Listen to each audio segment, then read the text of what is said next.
The story starts with our protagonist who wielded his sword for over 100 years, reaching the pinnacle. But his death is near even after ascending human limits. But his only regret is that he lived being obsessed with the sword and didn't enjoy life.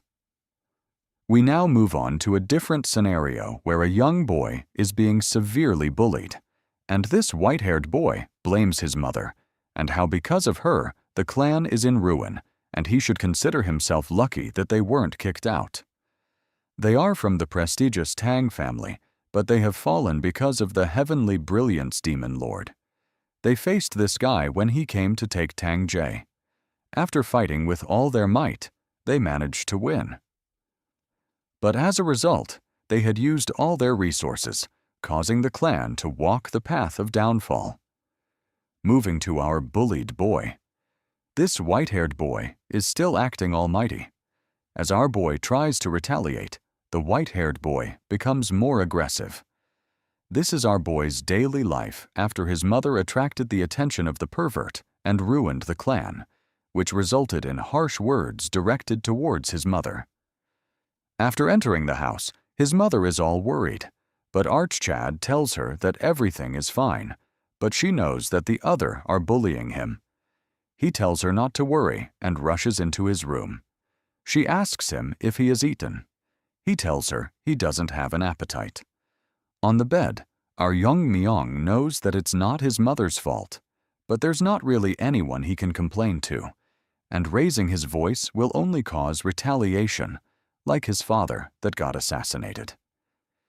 If they leave the family, there is no one who will protect them and wishes if his father was still around. The next day, this group of rubbish start beating Yeon Meowang. As the intensity of the beating increases, the girl, let's called Tang Youngryong, takes out a set of needles and wants to test poisons on Yeon Meong before the clan leader competition. Moving on to Ugly Gorilla.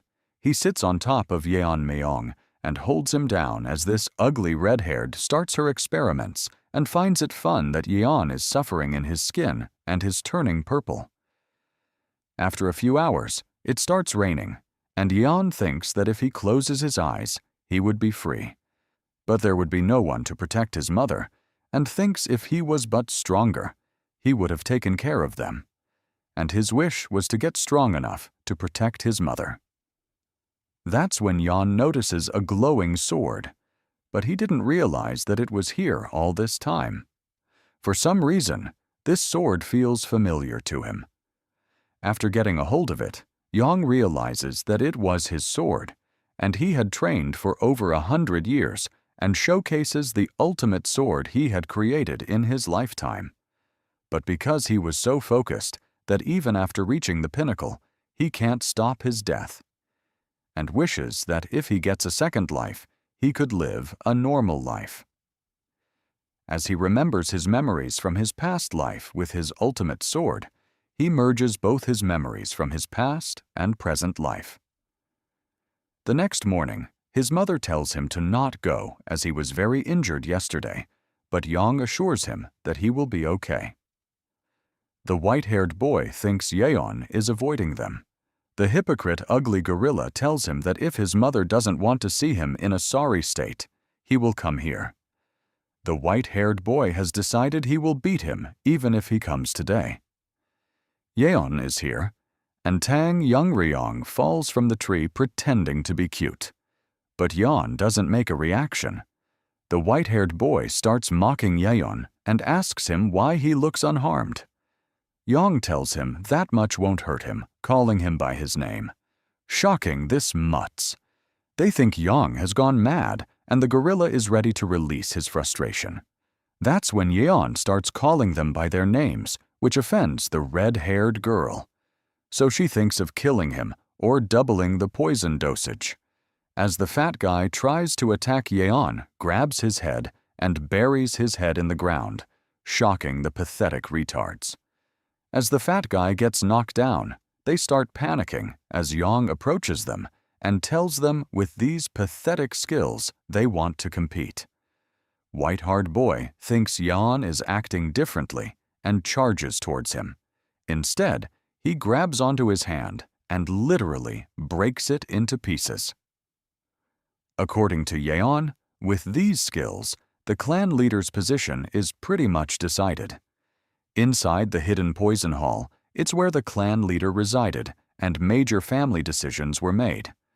But because the clan leader position has been vacant for a long time, it has become the council room for the elders. They are discussing about the participants of the clan leader position and if the Poison Phoenix's son will participate, as he hasn't announced his participation yet. Moving on to Yeon. He is dragging the red-haired girl by her hair, and the elders thinks of excluding him as he is being bullied and hasn't shown any retaliation. Callan, as Yeon drags the girl, the third elder tells him that although he is the son of the previous patriarch, they cannot let someone unstilled participate that can lower the competition's level. Even if he is the patriarch's son, currently he is nothing but a burden to the family. That's when Yeon barges into the room, and the third elder warns him if he understands what he is doing right now. While our Yeon tells him that he is aware, silencing the courtroom. Then he shows the disfigured face of Tang Young-ryong. What a badass. He literally disfigured her face. Seeing this, the elder is shocked, and Yeon tells them that all this time he has suppressed himself, but he has reached his limit, so he won't endure it anymore. Two dogs are barking, how he can harm someone that's going to participate in the clan leader's competition. Yang tells them that he is aware of the clan's rules and fight between participants is allowed. The third elder asks him if he is saying that he will participate in the competition. So what if he does, old hag? Yeon asks if that's enough and tells him that Ugly Gorilla is buried in the ground and he has followed the clan's rules and repaid kindness twofold and revenge tenfold. Since he has proven his qualifications, they can't stop him. But a few dogs can't stop about how he exploited the competition to exempt himself from serious crimes. But the third elder allows him to participate since he is so confident. He tells Yeon that he better win the competition or else he will bear the consequences. In the evening, his mother tells him why he is participating in the clan leader's competition. Yang tells her that it's necessary, and seeing his firm face. His mother won't ask him how he learned those technique or how he overpowered those kids, but she wants to know if he is confident about being the clan leader, which he replies in a cute manner, making her cry as she is proud of him. Yeon wants to continue protecting his mother, and if anyone disrupts his peace, he will eliminate them. A month has passed by, and Yeon's uncle tells Ji-hai how it's dangerous, and Yeon shouldn't participate in the competition, but his mother praises him about how incredible he is, while his uncle agrees to that part. But his attitude had changed a lot. It's all thanks to him and his family that has been protecting Yeon. Bro, come on. He was almost bullied to death since the situation escalated. He had to intervene, and Yeon is currently doing closed-door training. All this time he has been enjoying his mother's meal and trying to fix his twisted chi veins since he had already reached the peak once he can learn techniques anytime he wants. At the age of 12, his meridians aren't fully blocked, so he can easily regain his powers. So all he has to do is to eat well and grow properly. On the day of the competition, he bids his mother farewell and leaves with his uncle.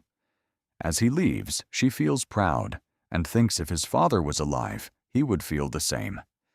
Yeon came a bit early, and his uncle is away due to the competition proceedings that when a horde of dogs come barking, telling Yeon how trash like him is participating with them. But as they think about disciplining Yeon, he gets knocked out, and they bark that Yeon used a hidden weapon, but after taking a second look, it's a half-eaten rice cake. The group get enraged and decides to beat him up, but Yeon approaches them and tells them if they want to experience the pain white-haired boy faced firsthand.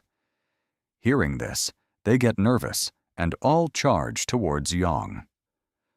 What a bunch of losers!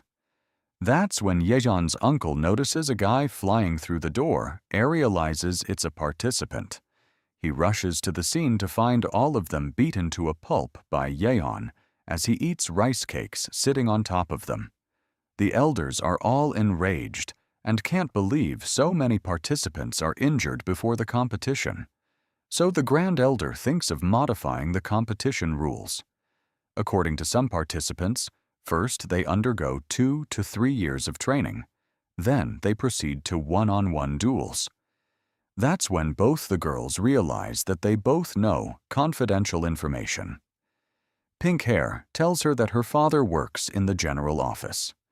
Before Black Hair could talk, Yeon's uncle tells them that he will oversee the competition. The competition will last 4 years. In the first year, they will learn a practice suitable for them. Then, for the next 2 years, they will be under the guidance of assigned warriors. As for the main competition, it will be a goo poison match. Shocking everyone, as it is a method where 2 poisons are stored in a jar, and only the more potent one survives. Basically, it means that the competition will continue until only one person remains. They were supposed to have duels, but because there was numerous dropouts as such, more incidents could occur. So, they changed the method, and everyone stares at Yeon. Then, this old hag explains that this is not a child's game, but a very important competition that they will have to risk their lives. Look at their determined faces as this hag tells them that the winner will possess the entire Tang family. According to this, only a select few will survive. Among them, one of them is Yeon. At night on the Black Death Alliance territory, a mysterious man is discussing about the Tang clan and how they have been plotting recently. According to their spies, it was declared a few days ago, and the future of the Tang clan left in carriages. Currently, the state of their clan is such that their alliance leader can get rid of them anytime he wishes. But for now, he is leaving them since he has some use. So, this guy is thinking if anything happens to the kids, it would leave irreversible damage to the Tang family. Although they are weak, but they are still a clan to be worried about. So for now, they have tracked them down and can easily kill them. But what if they kill them 4 years later at the climax of the tournament, which would be fatal? So for now, they have decided to lurk in the shadows. According to them, they have already planted a seed. As they walk to the competition venue, the supervisor tells them that they will be called by numbers instead of their names. Each group has 4 members, and they are Group 7. The pink-haired girl is Yuri, the purple-haired one is Murio, and the boy is Ajun. The last one is number 28, which is our Yong. He seems lost as he was thinking for a moment. He scolds Yeon Mayong for sitting idle, but according to our chat, he feels a presence, and they are most likely being tailed. After following him, they reach a cliff with nowhere to go. From inside the cliff, a man asks for password, and after giving it to him, a light glows bright, and a new Wem has arrived. We will call him Jagal Chanshin, and he will be assisting them in the competition. Even they were once one of the top 5 clans, but that mega-pervert invaded them, and their clan fell. But because of the support of the Tang clan, they managed to survive. So in return, they prevent external forces from intruding in this competition. The members are shocked by how complex the formation is. While Mario thinks something is seriously wrong with Yeon Mayong, as he not concentrating at all. Even back in the carriage, the guard told them to introduce themselves to each other, as they will be staying together for 3 years. They introduce themselves to Yeon Mayong and praises his courage as he disfigured the face of that Tang Young Ryong, whose grandfather is an elder. Yeon, in a rude manner, tells that if it is his responsibly that the match turned into a goo poison match. Yuri tells him it's not entirely his fault, and Mia wants to argue, but they ignore her as Jan is making a face that seems like he is actually enjoying all this. So if Yang does something, she will not let it slide. That's when the rest stop and find out that Jagal is missing, and they can't find him. Muriel realizes that they are stuck into this formation and thinks if the Jagal Changshin himself got lost.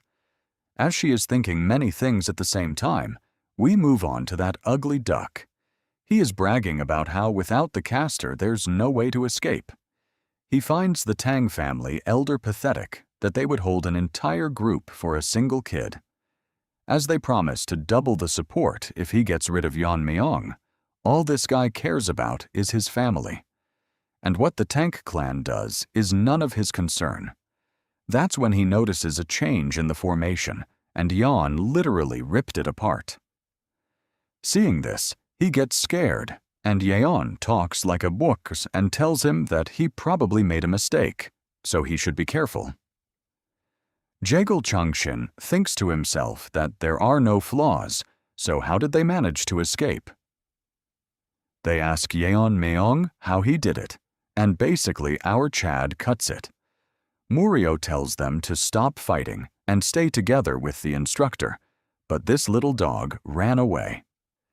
Yang finds it funny, and that malnourished dog is running as fast as he can because he feels that Yeon can see through this formation. As he leaves the formation, he thinks it's more than enough, and Yang Myung won't ever be able to reach this place. That's when the supervisor, Wuyenyo, stares at him intensely and asks this trash why Group 7 is not with him.